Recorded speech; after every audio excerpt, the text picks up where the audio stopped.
Улс төрчтөн зодтолдож намууд нь их ашигтай ярьж маргалдаж байгаа хооронд улс орны эдийн засгийн хөшүүрэг болсон орд асуудал дунлаа.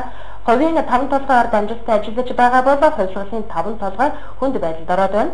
Гадны хөрөнгийн зах дээрээс болох нь гэж үзэж байсан ч энэ нь бараг боломжгүй болоод байна. Таамцхаг анхнаасаа улс жинхэнэ утгаар нь ашиглаагүй сонгуулийн амлалтыг биелүүлэх хэрэгсэл болгочихсон бусдын жишгээр гаднаас мөнгө босгоод үйл ажиллагаа явуулах боломжийг нь хаачихсан нууц шүүлээ. Энэ ард газрын нүүрсийг Чалко эмх хятадын компанитай хамтран ашиглаж нүүрсийг нь өнгөрсөн хугацаанд 300 гаруй тэрбум төгрөг улс өөрөө авч иргэдтэй тараачихсан юм а. Харин үр дүнд нь хүнд байдалд орсон улсын үйлдвэрийн тав нэгээр нэмэгдэжээ. Олон улсын хөрөнгөний биржээр хувьчаа арилжааж одоо хөрөнгө оруулалт тодорхой ашиг болсон гэж бодсон тавчээ. Тэгээд нөгөө өвд ухаач юм бол нөгөө ихэндээ олон зуун сая магадгүй одоо тэр долларын өртөг шаарддаг тийм хөрөнгө оруулалт шаарддаг ийм төсөл штэ.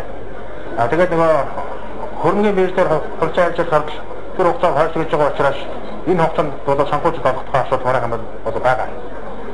Зүгээр үдийн хүртэл бол засгийн газар буюу хүний хөгжлийн санд эдгээр санхүү хамтран мөнгө өгч явуулсан болохоос засгаас мөнгө авч яваагүй.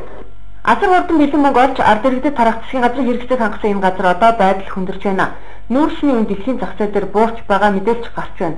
Түүнээс гадна өмнө төрлийн Чалкатай эсэнгээрээ хэлцэл зөвхөн хөрсний өнгөн хэсгийн нүүрсний үеийн нүүрсийг гаргахад хамааралтай. Тоодохгүй тэд хүссэн хүсээгүй дахин хилцээр хийж хөрөнгө оруулалт хаах шаардлагатай болно. Тийм учраас баруун цахилгаан асуудлыг бол шийдвэж компани үнэлгээ бол бүтэн гарнаа. Үн цаашны зах зээлийн хуулийг хэлцэж батлах юм бол бас нэлээд төлөхөс болно.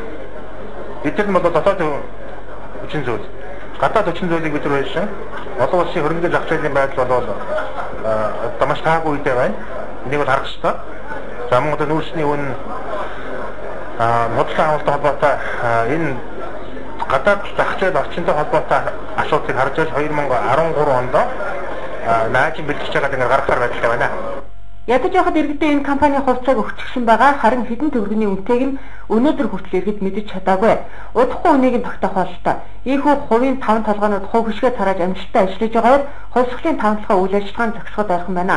Зах зээлд үнэгүй юм гэж үгүй. Улсынхан гэдгээрээ төрөө барин хувийн компани замыг хүртэл хил хамтаахан ашиглаж байгаамаа. 5 толгой хувь зээг шинэ засгийн газар шийднэ.